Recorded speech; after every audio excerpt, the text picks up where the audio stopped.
program managing your friend group so we can finally decide where to eat. Your friend group is basically a startup. No funding, no leadership, terrible communication, and a 5-year plan that's just, we should totally do a cabin trip. You've got 47 we should ideas gathering dust, a group chat backlog no one scrolls through, and every dinner ends with 6 people screaming in the parking lot about where to eat while one person is halfway to Taco Bell. So today we're going to program manage your friends because apparently that's the only way anything gets done. You think your friend group is just friends. People you like, people you hang out with, people who text I'm outside instead of ringing the doorbell. Wrong. Your friend group is a multi-year underfunded operation, and like any dysfunctional organization, it's due an annual report. Quarter 1, 0 trips booked. Quarter 2, 2 fights over brunch location. Quarter 3, one member Josh still missing in action. Quarter 4, someone accidentally joined the friend group thinking it was their gym WhatsApp, and no one corrected them for 6 months.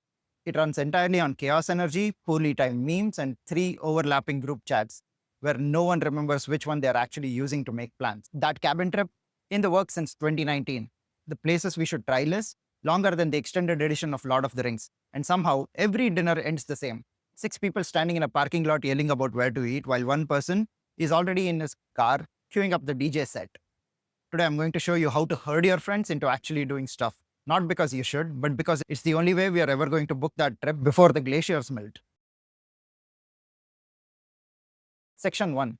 Who is actually in the group? Figure out who is actually in the crew and who is just still in the WhatsApp from that one brunch in 2017. Every friend group has the chaos generator that says, I'm into everything and then disappears. The overcommitter books solid until the next summer, but still says maybe because FOMO is stronger than calendars. The silent lurker never replies, never RSVPs, and yet appears at every event like a haunting. The wildcard confirms attendance after the event has already started. The double booker will RSVP yes to 2 events at the same time and then cancels whichever one feels less exciting the next day. The anti-planner will only attend if they had nothing else to do, but still wants input on what everyone eats. I once realized someone in our group chat wasn't actually our friend. They'd been added during a party years ago and thought it was funny and stayed. 4 years later, they'd never been to a single hangout, but still sent happy birthday to the wrong people. Solution? Treat your group like a guest list, not a census. If they haven't shown up to the last 3 projects, they're not the core team, they're just adjunct vibe consultant. Section 2. The backlog of we should totally. Every friend group has a running list of we should ideas. It lives in 3 places. Someone's notes app, a dusty Google Doc from 2020, and a part of your brain that only remembers we should at 2 a.m. It's full of stuff like cabin trip, book club, salsa dancing, rooftop bar with teapots, pottery class, and then there are the ghost plans. Events we think happened because we talked about it so much, like the wine tasting trip we never took, but somehow 3 of us have glasses from it. My group planned a Friendsgiving for 2 years, finally locked it in a week before and ended up eating pie off of paper plates on a balcony in December. Not Pinterest, but perfect. Solution. Put each idea through the 3 gatekeepers: date, location, and budget. If no one can lock one of these in, archive it. It's not pending, it's a fossil. Section 3. Spot the blockers before they happen. Friend groups are like herding cats, except these cats are distracted, opinionated, and occasionally bring dates that you did not expect. Coming to think of it, exactly like cats. Blocker 1. Sarah might bring her situationship. There is potential for drama. To fix this, balance the table with vibe stabilizers, friends who can redirect the conversation faster than Sarah can say, we're just seeing where it goes. Blocker 2. We picked a brunch spot during a marathon and it's a logistical nightmare. To fix this, check the city's events calendar. If there is a parade, go the other way. Blocker 3. We let the group chat pick what we want to watch on the day we hang out, and it's pure chaos. To fix this, assign a decision maker. Democracy is overrated. Blocker 4. We planned a picnic and forgot about the weather. To fix this, always have an indoor plan. This is closing doors before the cats escape. You can't stop the chaos entirely, but you can block the obvious exits.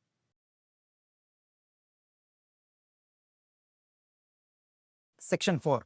Actually getting out the door. This is where most plans die. The date is set, the time is agreed, and the morning off, everyone moves like they're buffering.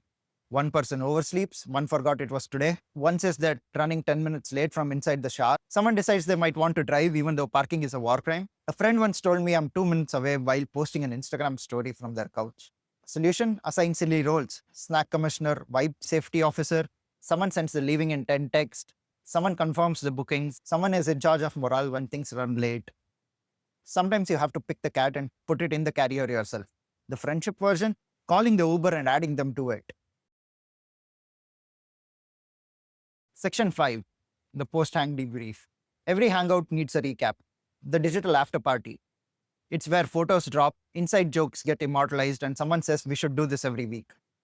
List out the wins. We started on time, nobody cried in the bathroom, and we stayed under $200 for appetizers. Room for improvement? Maybe fewer espresso martinis before noon, no karaoke without a safe word, and let's not lose Josh for 45 minutes again. Keep it short, keep it fun, and end on a high note. You're not perfecting the system, you're making people want to repeat it. After you've wrangled cats, you give them treats, not performance reviews. Section 6, friends are people, not deliverables. Managing friends is not about efficiency. It's about making sure the chaos is of the fun kind. Yes, let the big group dinner in a fancy restaurant turn into pancakes at midnight with whoever showed up. Mini story, the bar crawl we planned failed instantly because the first bar had a $50 cover. Instead, we picked up pizza, went back to someone's apartment, and laughed till 4 a.m. about nothing. Zero deliverables, a perfect night. Every plan is just an excuse to stay connected. You can't make cats walk in a straight line, but you can make sure they all end up on the same couch eventually. If you're ready to get your friend group moving, start small. One plan, one date, one snack, one assignment. Send this video to your friend group, hit like and subscribe because this video might be the only training your friend group ever needs.